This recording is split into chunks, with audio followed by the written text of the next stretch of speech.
दोस्तों आज की वीडियो में हम बात करने वाले हैं ब्रिटेन के संविधान की। तो दोस्तों क्या आपको मालूम है कि ब्रिटेन का जो संविधान है इसे सभी संविधानों की जननी माना जाता है, क्योंकि ये जो संविधान है ना, ये सबसे पुराना संविधान है। ये जो संविधान था ये कुलीनवाद से बहुत ज्यादा प्रभावित था, और शायद यही वजह थी कि राजतंत्र के होते हुए भी प्रजातांत्रिक संस्थाओं और प्रातिनिधिक शासन का विकास हुआ। और फिर इस अलिखित संविधान पर राजतंत्र, कुलीन तंत्र और जनतंत्र तीनों का प्रभाव पड़ा। मतलब ये कि ये जो संविधान था ना, ये कुलीन वर्ग यानी समाज राजनीति में ऐसे सदस्य होते थे जो समाज में अन्य सदस्यों की तुलना में एक हाई पोस्ट यानी उच्च स्थान रखते थे। और कुलीन वर्ग का सबसे ऊंचा स्थान यानी सर्वोच्च स्थान शासक का होता था, जैसे सम्राट या फिर महारानी। वैसे अगर अब हम बात करें तो आमतौर पर भारत, संयुक्त राष्ट्र अमेरिका या फिर श्रीलंका जैसे गणतंत्र देशों में कोई सरकारी मान्य कुलीन वर्ग नहीं होता। लेकिन यूनाइटेड किंगडम और सऊदी अरब जैसे आधुनिक राजशाहियों में ये आज भी देखने को मिलता है। और इसी कुलीन वर्ग से प्रभावित होकर ब्रिटेन ने राजतंत्र के होते हुए भी प्रतिनिधि शासन और प्रजातांत्रिक संस्था का विकास किया। प्रतिनिधि शासन वो होता है जिसमें जनता प्रतिनिधियों को सीधा चुनती है, जैसे हमारे देश में होता है। और प्रजातांत्रिक संस्था मतलब सरकार का एक राजनीतिक रूप जिसमें शासन से संबंधित शक्तियां लोगों के निर्वाचित प्रतिनिधियों द्वारा मिलती है। तो ये तो हुआ बेसिक नॉलेज, क्योंकि जिस देश की शासन प्रणाली से हमारा अपना भारत देश, संयुक्त राज्य अमेरिका, चीन, श्रीलंका जैसा देश प्रभावित है, तो खुद ब्रिटेन किस शासन प्रणाली से प्रभावित था ये हमारा जानना जरूरी है। तो ब्रिटेन किसी देश की शासन प्रणाली से नहीं बल्कि अपने ही देश के कुलीन वर्ग की शासन प्रणाली से प्रभावित था। तो दोस्तों क्या आपको पता है कि पूरे देशों के आदर्श प्रजातंत्रों में से ब्रिटिश एक आदर्श प्रजातंत्र है, क्योंकि ब्रिटेन का जो संविधान है वो पूरे विश्व में अपनी एक अलग मिसाल रखता है। और यही कारण है कि इसे सारे संविधानों की जननी माना जाता है। अब हम देखते हैं कि ब्रिटिश संविधान का अर्थ क्या होता है। ब्रिटेन का जो संविधान है ये पूरी दुनिया का केवल एक ऐसा संविधान है जिसका निर्माण न तो किसी योजना अनुसार हुआ है और न ही इसे कहीं लिखा गया है। और इसीलिए शायद ब्रिटेन के संविधान को अलिखित संविधान कहते हैं। यानी ब्रिटेन के पास ऐसा कोई भी लिखित दस्तावेज, डॉक्यूमेंट नहीं है जिसमें सारे कानून, नियम और विनियमों को बताया गया हो या फिर लिखा गया हो। ब्रिटेन के अलावा और भी ऐसे कई देश हैं जिसमें लिखित संविधान नहीं है, जैसे इजराइल, कनाडा, सऊदी अरब और न्यूजीलैंड। अब ये जो अलिखित संविधान होता है ना, ये एक लंबा समय लेकर विकसित होता है, जिसमें समय के साथ साथ नए कानून और नियम जोड़े जाते हैं। मतलब ये जो संविधान होता है ना, इसे बनने में थोड़ा टाइम लगता है, क्योंकि ये जो संविधान होता है ना, ये सिचुएशन पर डिपेंड करता है। क्योंकि जैसे जैसे सिचुएशन हमारे सामने आती है वैसे वैसे उसके अकॉर्डिंग नियम व कानून बनाए जाते हैं। और इस अलिखित संविधान वाले देश में संसद सबसे ऊपर होती है, और इसमें न्यायपालिका के पास जो शक्तियां होती है ना, वो थोड़ी सीमित होती है। अब हम बात करते हैं कि ये जो ब्रिटेन का संविधान है ये कब और क्यों बनाया गया। भारत के साथ साथ दुनिया भर के लोकतांत्रिक देश आज संविधान के अनुसार चल रहे हैं, तो ऐसे में हमें यह मालूम होना चाहिए कि आखिर संविधान की नींव कब, कैसे और किन हालातों में रखी गई। तो हमारे संविधान की जो अवधारणाएं हैं वो 1215 ईस्वी में ब्रिटिश राजतंत्र के दौर में जो मैग्ना कार्टा जारी हुआ था ना, उसी के साथ पनपी थी। और इस मैग्ना कार्टा को महान अधिकार पत्र के नाम से भी जाना जाता है। 15 जून 1215 ईस्वी में ब्रिटेन के राजा किंग जॉन और सामंतों यानी बैरन के बीच एक ऐतिहासिक दस्तावेज पर मंजूरी ली गई थी, और इसी दस्तावेज को मैग्ना कार्टा कहा जाता है। मैग्ना कार्टा में पहली बार यह माना गया था कि कानून सबसे ऊपर है और राजा भी इसके दायरे में रहेंगे। इसमें सामंतों को कुछ अधिकार दिए गए थे। और ये जो मैग्ना कार्टा है इसे 13वीं सदी की सबसे बड़ी घटना मानी जाती है, क्योंकि ये जो पत्र था ना, इसमें लोकतांत्रिक अधिकारों को बहुत ज्यादा महत्व दिया गया था। हुआ कुछ ऐसा था कि उस दौर में राजा के अगेंस्ट उनके सामंतों ने विद्रोह कर दिया था, क्योंकि जो सामंत लोग थे ना, वो राजा की ज्यादतियों और करों से बहुत ज्यादा परेशान हो गए थे। और बहुत ज्यादा तंग होकर सामंतों ने यह ऐलान कर दिया कि वो लोग राजा के प्रति अपनी निष्ठा को त्याग देंगे। बस फिर क्या था, ब्रिटेन में गृह युद्ध की नौबत आ गई। फिर इस मैग्ना कार्टा ने इस युद्ध को खत्म करने में मेन रोल निभाया। दोनों पक्षों में बातचीत के बाद 15 जून 1215 ईस्वी में लंदन में थेम्स नदी के किनारे रनीमेट नामक जगह पर किंग जॉन ने इस दस्तावेज पर मजबूरी और भारी दबाव से सहमति जताई, जिसमें 49 यानी 49 समझौते थे। और फिर किंग जॉन की मौत के बाद उनके बेटे हेनरी ने मैग्ना कार्टा को ब्रिटेन में लोकतांत्रिक कानून और संवैधानिक व्यवस्था का आधार बनाया। इसी ने मानव अधिकारों की नींव रखी। इसमें लिखे मानव अधिकारों को कई देशों ने अपनाया, जिसमें हमारा भारत देश भी शामिल है। यहां तक कि हमारे देश यानी भारत की जो शासन प्रणाली है वो भी ब्रिटेन से प्रभावित है, क्योंकि भारतीय शासन प्रणाली में एकल नागरिकता, कानून निर्माण की प्रक्रिया, विधि का शासन, मंत्रिमंडल प्रणाली, न्यायालय के विशेष अधिकार, संसदीय और द्विसदनवाद को ब्रिटेन के संविधान से ही लिया गया है। तो यहां तक आपके समझ में आ गया होगा कि ब्रिटेन का संविधान किससे प्रभावित था और कब और किन हालातों में ब्रिटेन का संविधान बना। अब हम बात करेंगे कि ब्रिटेन के संविधान को राजतंत्र क्यों कहा जाता है। ब्रिटेन में संवैधानिक तौर पर राजतंत्र लागू है, क्योंकि ब्रिटेन के राजा या रानी को चुनने का जो काम होता है, इन्हें चुनने का जो फैसला लेता है, वो इनका खुद का शाही परिवार ही लेता है। और ये जो सिलसिला है ये पीढ़ी दर पीढ़ी चलता रहता है, यानी वंशानुगत होता है। इसीलिए ब्रिटिश ताज को संभालने वाला कॉमनवेल्थ देशों का प्रमुख होता है, क्योंकि देश में राजघरानों, संपत्ति और महलों का दबदबा होता है। मतलब ये कि ब्रिटेन में राजा या रानी वंशानुगत होते हैं। हमारे देश की तरह नहीं है कि जनता के द्वारा राष्ट्रपति को चुना जाएगा, और ना ही राष्ट्रपति को कोई ऐसी पावर दी जाती है कि वो सिर्फ एक ही देश का प्रमुख होगा। ब्रिटेन में एक संस्थागत राजा होता है जो एक सत्ताधारी सरकार का प्रतीक है, जिसे हम क्राउन कहते हैं। अब आपके दिमाग में ये सवाल आ रहा होगा कि इसे क्राउन क्यों कहते हैं, क्योंकि क्राउन तो ताज होता है। शुरुआत से ही ब्रिटेन में निरंकुश राजतंत्र था।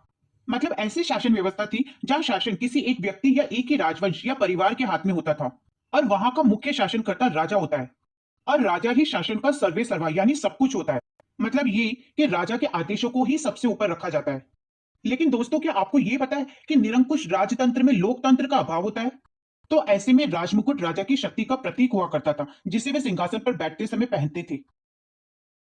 लेकिन अब वर्तमान में राजमुकुट ने एक संवैधानिक दर्जा प्राप्त कर लिया है, जिसमें सम्राट यानी राजा, कैबिनेट, संसद, लोक सेवाएं और वो सारी संस्थाएं शामिल हैं जिनके जरिए प्रशासनिक सत्ता का उपयोग किया जाता है। तो यहाँ पर ये क्लियर हो गया है, और आपके समझ में भी आ गया होगा कि शुरू में राजा और राजपद में कोई अंतर नहीं होता था, क्योंकि राजा ही राजमुकुट था और राजमुकुट ही राजा हुआ करता था। सारी शक्तियों का उपयोग राजा के जरिए ही किया जाता था। लेकिन अब प्रजातांत्रिक व्यवस्था में विकास होने के बाद राजा और राजपद के भेद में महत्व बढ़ गया है, क्योंकि राजा की जितनी भी शक्तियां थी उनके पास, वो अब संस्था के राजा को दे दी गई है। और इसी को समझाने के लिए प्रोफेसर ऑक कहते हैं कि राजमुकुट सर्वोच्च कार्यपालिका तथा शासन में नीति निर्माण की संस्था है, जिसका अर्थ है राजा, मंत्री और संसद का सम्मिश्रण। ये वो संस्था है जिसको राजा की समस्त शक्तियां तथा विशेषाधिकार धीरे धीरे हस्तांतरित कर दिए गए हैं।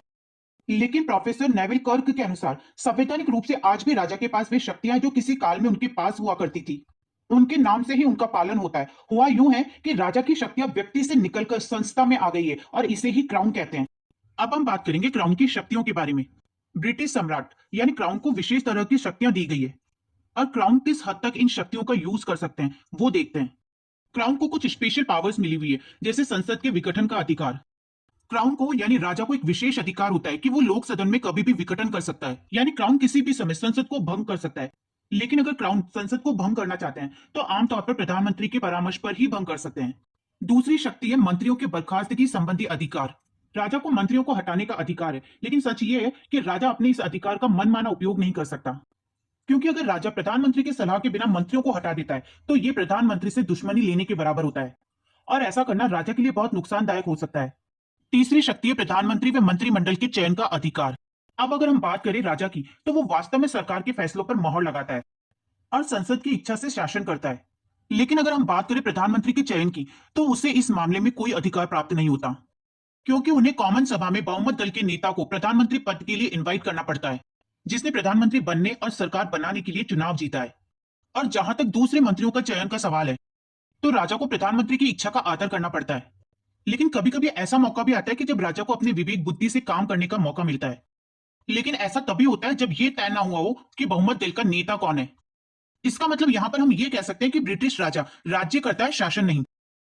क्योंकि हुआ क्या कि राजा को विशेष अधिकार तो दे दिए गए, लेकिन साथ में उनसे यह भी कहा गया कि आप इन अधिकारों का जो प्रयोग है वो किसी ना किसी मंत्री की सलाह पर करेंगे, यानी अपनी खुद की इच्छा से कुछ नहीं कर सकते। और जब राजा अपनी इच्छा से खुद कुछ नहीं कर सकता, तो उसे किसी गलती के लिए जिम्मेदार भी नहीं ठहराया जा सकता, क्योंकि उन्हें जो भी काम करना होता था वो मंत्रियों की सलाह और परामर्श के अकॉर्डिंग करना होता था, इसलिए वो खुद तो किसी गलती के लिए जिम्मेदार हो नहीं सकते। लेकिन इसका मतलब ये भी नहीं है कि मंत्री लोग कोई भी गलत काम राजा की आड़ लेकर करते रहे। मंत्री लोग अपने गलत कार्यों के लिए खुद जिम्मेदार होते हैं, राजा नहीं होता। तो ब्रिटेन के संविधान का अर्थ, परिभाषा और ब्रिटिश सम्राट की शक्तियों के बारे में जानने के बाद हम ये कह सकते हैं कि ब्रिटेन का जो संविधान है वो ब्रिटेन की प्रथाओं और परंपराओं का एक मिश्रित रूप है जो लिखित में नहीं है। तो इस बेसिक जानकारी के बाद अब हम ब्रिटिश संविधान की विशेषताओं के बारे में बात करेंगे। तो ब्रिटेन के संविधान की जो विशेषताएं हैं वो कुछ इस प्रकार है। तो इसकी पहली और मुख्य विशेषता ये है कि ये प्राचीन संविधान है, क्योंकि ये विश्व के सबसे प्राचीन संविधानों में से एक है। ब्रिटेन में ही सबसे पहले संवैधानिक शासन प्रारंभ किया गया था। दूसरी इसकी विशेषता है कि ये मिश्रित शासन प्रणाली है। मतलब ब्रिटेन का जो संविधान है वो राजतंत्र, कुलीन तंत्र और प्रजातंत्र का मिश्रण है। ब्रिटेन में एक राजा भी होता है जिसे क्राउन के नाम से जाना जाता है, लेकिन वह भारत के राष्ट्रपति की तरह नाम मात्र का कार्यपालक होता है। लॉर्ड सभा कुलीन तंत्र, राजतंत्र और प्रजातंत्र का प्रतिनिधित्व करती है। तीसरी विशेषता है विकसित संविधान।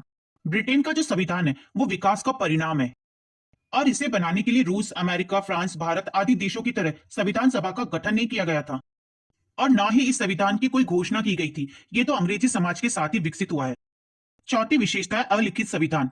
जैसा कि मैं आपको इस वीडियो की स्टार्टिंग में ही बता चुकी हूँ कि ब्रिटेन का जो संविधान है वो अलिखित है।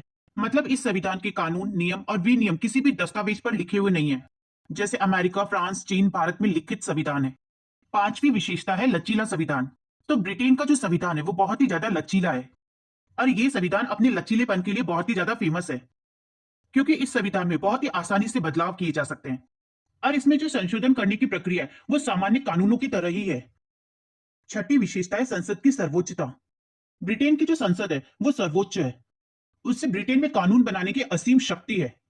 अगर हम कानून की नजर से देखें तो ब्रिटेन की संसद को टक्कर देने वाली विश्व में कोई संसद नहीं है। और इसीलिए एक विद्वान ने कहा भी है कि ब्रिटिश संसद स्त्री को पुरुष और पुरुष को स्त्री बनाने के अलावा सब कुछ कर सकती है।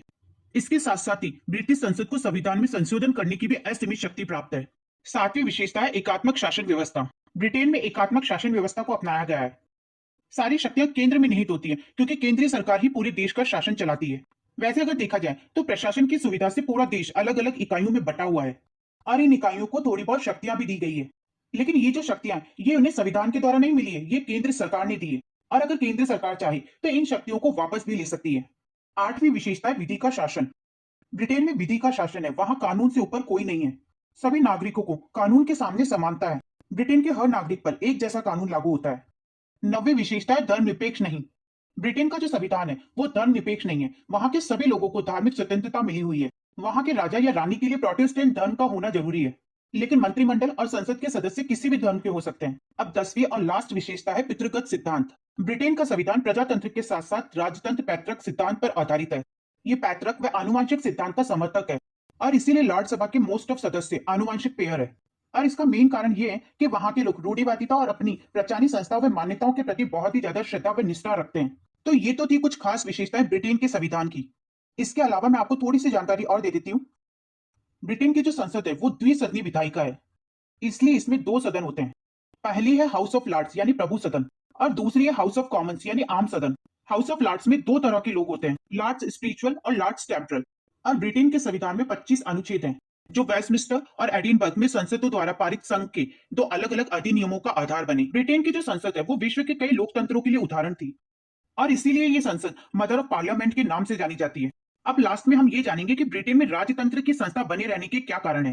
तो इसका मेन कारण तो ये है कि ब्रिटेन के निवासियों को अपनी प्राचीन संस्थाओं के प्रति बहुत ज्यादा श्रद्धा है, और यही कारण है कि लोकतंत्र के इस आधुनिक युग में ब्रिटेन में राजा का पद बना हुआ है। और दूसरा कारण यह है कि राजा का जो पद है वो लोकतंत्र के मार्ग में कभी भी बाधक नहीं बना। और तीसरा कारण है राजा की उपयोगिता, क्योंकि राजा राष्ट्र की एकता और सामाजिक जीवन का प्रतीक है। क्योंकि राजा जो है वो शासन सूत्र के संचालन में सहायक होता है। राजपद पर बैठने वाले व्यक्ति के पास भले ही वास्तविक शक्ति ना हो, लेकिन वो चेतावनी देकर, सलाह देकर, प्रोत्साहन करके प्रशासन की भारी सेवा कर सकता है। क्योंकि इतना तो अब हमारे भी समझ में आ गया कि इतने सालों तक राज सिंहासन पर बैठने के बाद कोई भी राजा शासन के बारे में इतना कुछ जान लेता है जितना दूसरे व्यक्ति के वश की बात नहीं है। ऐसे में उनसे अच्छा सलाहकार और कौन हो सकता है। उदाहरण के लिए 96 साल की महारानी ने 70 साल तक शासन किया। तो अब आप लोग खुद ही सोचो कि उन्हें शासन के बारे में कितना नॉलेज हो गया होगा।